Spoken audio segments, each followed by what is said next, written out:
Yeah.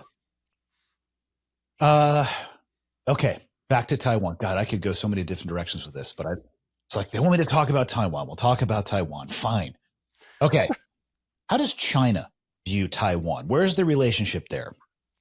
All right, about 90% of the Chinese population, the Han population, lives within about 1,000 miles of the coast, with honestly probably 80% of that within only a couple hundred miles. So it's a very, very dense footprint. As you move west in China, the territory becomes less quality, a lot drier, much more erratic with rainfall, and eventually you hit things like the Tarim Basin that are just a wide open space. And throughout the 3,000 years of the history of the Han ethnicity, they've never been able to really project power west reliably. But every once in a while, somebody comes in and knocks them over, whether it's the Mongols or the Russians, or coming in from the coast, the Portuguese, the Brits, whoever it happens to be. China has never held together well. And so the obsession that Beijing has always had is one China, the idea that all the Han are on the same side, marching in lockstep under the same government, and anyone they come across must be subjugated to that will. And so when they look at Taiwan, they see the closest landmass to the coast that dares to be Han and not under Beijing's control. They see it as an obsessive issue of national security. And if you look back at Chinese history, it's not ridiculous.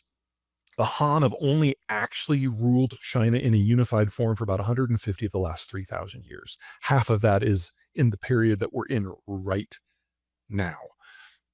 And so from their point of view, anytime that Taiwan, Taipei has any allegiance other than to Beijing specifically, it's a threat.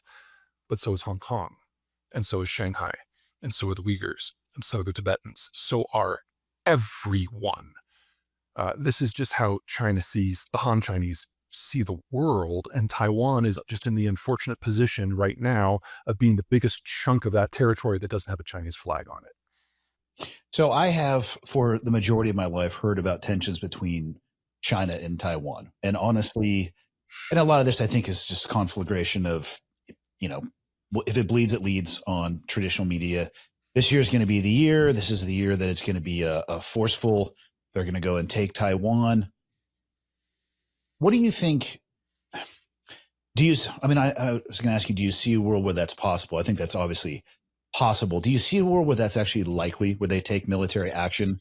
And I ask that through the lens of there's going to be an international response to that. And I'm curious how you think that international response would just kind of flavor relations with China, if that would lead to a full-scale World War III.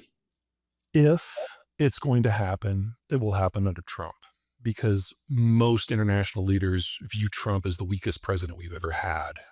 There is very little American projection power capability without the allies, and the Trump administration is basically burning all of those bridges. So we would have a hard time defending Taiwan without active help from Australia and Japan and the rest. That doesn't mean I think it's going to happen.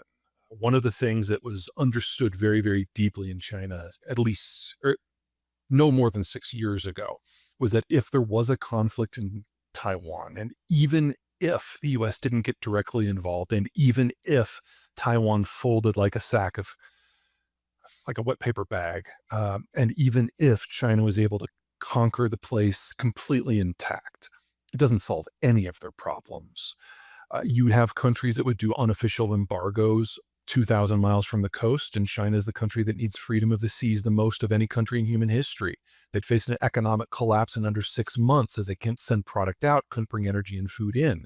You'd see a disassociation of the Chinese system within a year that would kill half the population from famine. The Chinese knew this, but 6 years ago is when Chairman Xi got the last of the advisors that would tell him the truth. And 6 years is a long time to suck down propaganda. So I don't know where his head is these days, but there's no version of a Taiwan war where China survives. So part of me really wants to see it. Personally, I'd rather take the slower approach to Chinese dissolution. We have a lot of work to do between now and then, but sometimes a little drama is fun. Yeah. Well, given their population decline and where it's heading in a decade, what does that What does that have to say about the current state of their military? What would you put their readiness level at? That's a great question. We really don't know because the Chinese haven't been in a hot war since Korea, and the military they have now is so radically different. They've spent the money, they've stolen the technology from the Russians, they've built it out, but we really have no idea how well it would work if they actually gave the go order.